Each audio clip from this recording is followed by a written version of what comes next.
This video will show an overview of online registrations within Touchpoint.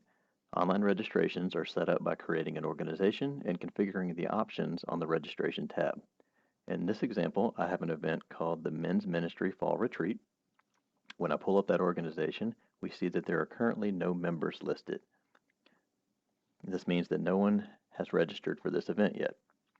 All options for this event are located under the Registration tab, which contains 4 additional tabs of settings. This example uses the Join Organization registration type, which means the registrants become members of the organization, and that is how I can track them. There are several options available here, such as specifying registration start dates, registration end dates, and even maximum limits if you only have a certain number of spots available for your event. If there's a cost associated with the event, all of those settings are found under the Fees tab, where you can set a base fee. We can even handle events that have deposits so that someone can make a down payment to reserve their spot. They can pay off that balance through Touchpoint, and we will keep track of that balance over time. You can configure the questions that you ask on the form by going to the Questions tab.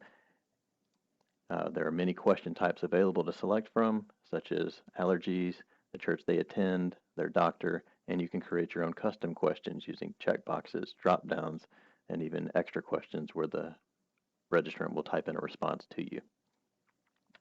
Once your questions are configured, you can then go to the Messages tab to specify the online notify person, which is the person in charge of the event, and also who the confirmation email will come from. You can then customize the confirmation email to put in your own subject line and build out the body of that email to include whatever information the registrant will need. Once the registration is configured, you can then test that registration by going to the gear icon on the blue toolbar and clicking on Try Registration.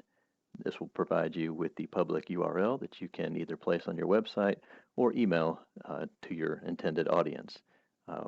Touchpoint does have the ability to send what's called a register link, which streamlines the process for a registrant because we already know who they are when they click that link.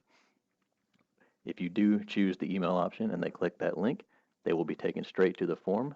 Like you see here, their information will be listed at the top, and they will simply be asked to fill out the form. In this case, I'll make a selection for the canoe trip. I'll use the drop-down to make a double rooming preference.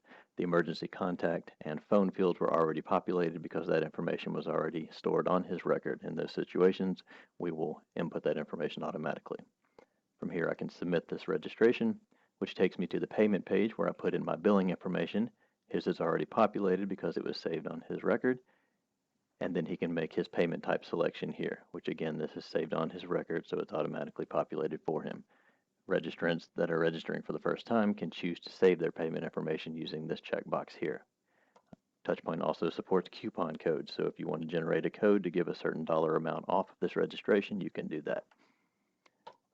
Once you make your payment, it will give you a screen to let you know that that transaction has completed and let you know that you will receive a confirmation email at your email address. Once you are registered, if we go back to the organization within Touchpoint and look at the People tab, we will be able to see anyone who is registered for this event.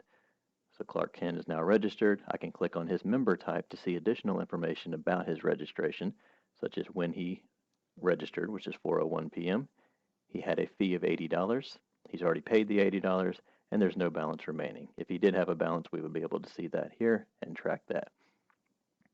I also had registrants placed into subgroups based on the answers that they provided to the questions, which allows me to use the subgroup filter here so that I can see people that are only going on the canoe trip.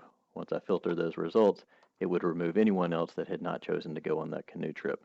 I can then take action from the blue toolbar based on that filtered list in case I wanted to send them an additional email or I wanted to export some of that information to Excel.